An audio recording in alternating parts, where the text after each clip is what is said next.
China boosts surprise attack capability. Global village hit by wage scandal. Taiwanese man arrested for running dark web drug platform. President Donald Trump threatens 50% tariffs on European Union. North Korea's warship launch fails. U.S. could withdraw troops from Korea amid tensions with China. Fifth round of Iran nuclear talks ends. World's most dangerous race.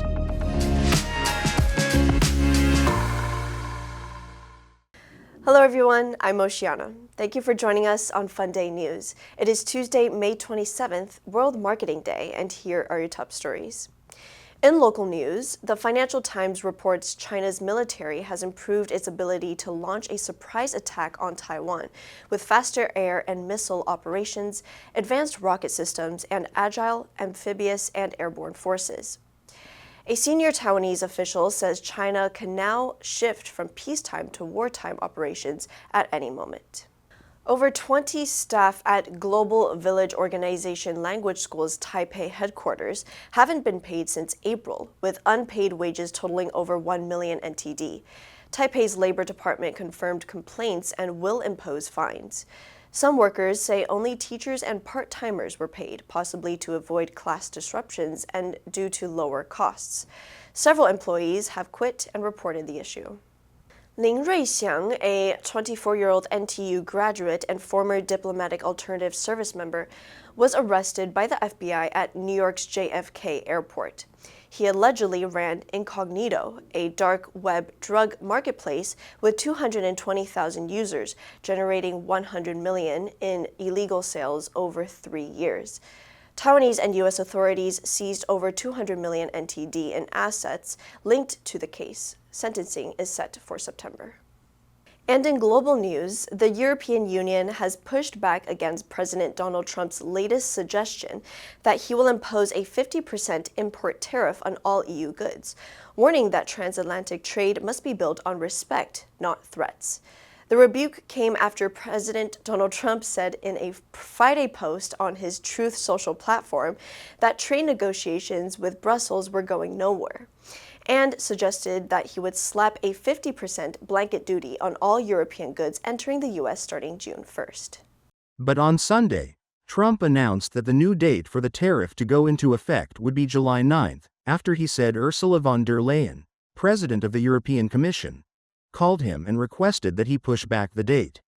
It was just the latest bellicose remark from Trump and came amid a broader souring of relations between the two global powers that has seen months of distrust and economic sparring.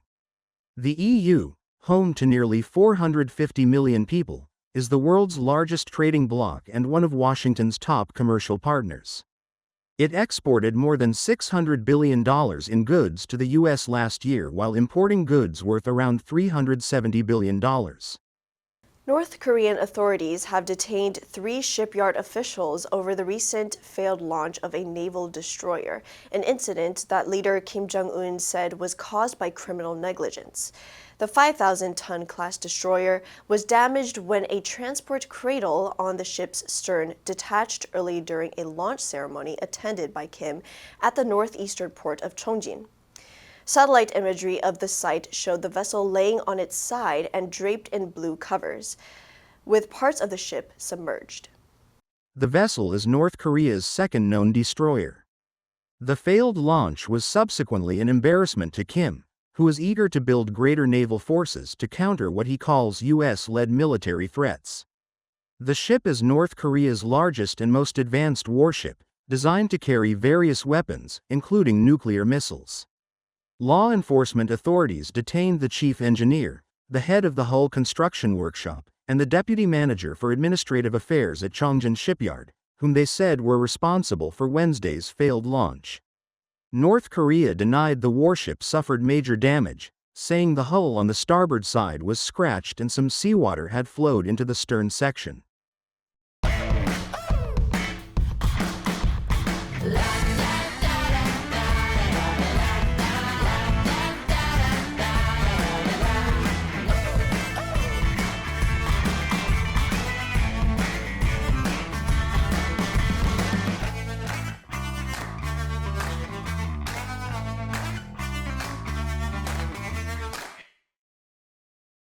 U.S. President Donald Trump's administration is considering withdrawing thousands of U.S. troops from South Korea and relocating them to other locations of the Indo-Pacific, including Guam. Citing unnamed defense officials, the Wall Street Journal reported that it is weighing the idea of putting out roughly 4,500 troops from the 28,500-strong U.S. forces Korea, a move that could heighten security concerns in South Korea amid persistent North Korean threats. The idea is being prepared for consideration by the U.S. president as part of an informal policy review on how to address Pyongyang. A Pentagon spokesperson said there are no policy announcements to make regarding any potential USFK troop reduction. The proposal emerged amid speculation that the Trump administration could pursue greater strategic flexibility for American troops stationed in South Korea, aiming to keep an assertive China in check and encourage South Korea to assume a greater share of its own defense burden. If realized, a USFK troop cut could trigger controversy in South Korea, as it might be construed as a sign of America's diminished commitment to the defense of South Korea, a core U.S. treaty ally. Iranian and U.S. delegations wrapped up a fifth round of talks in Rome on Friday, and signs of limited progress emerged in the negotiations aimed at resolving a decades-long dispute over Tehran's nuclear ambitions.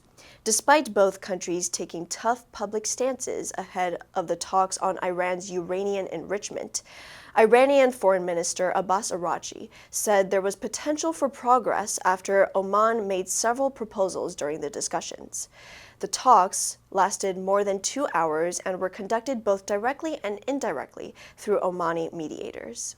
The official said, "The talks continue to be constructive. We made further progress, but there is still work to be done. Both sides agreed to meet again in the near future. We are grateful to our Omani partners for their continued facilitation. The stakes are high for both sides." President Donald Trump wants to curtail Tehran's potential to produce a nuclear weapon that could trigger a regional arms race and potentially threaten Israel. The Islamic Republic wants to lift the devastating sanctions on its oil-based economy. Omani Foreign Minister Badr al-Busaidi said the talks between Araghchi and Trump's Middle East envoy Steve Witkoff had ended, with some but not conclusive progress. It's been described as the world's most dangerous race, and it's certainly one of the most ridiculous. A 200-yard dash after a wheel of double Gloucester cheese. To win, all you have to do is chase it down a grassy hill and cross the finish line before everyone else. However, that's much easier said than done. The hill is absurdly steep, an initial drop of 60 degrees with an average incline of 45 degrees.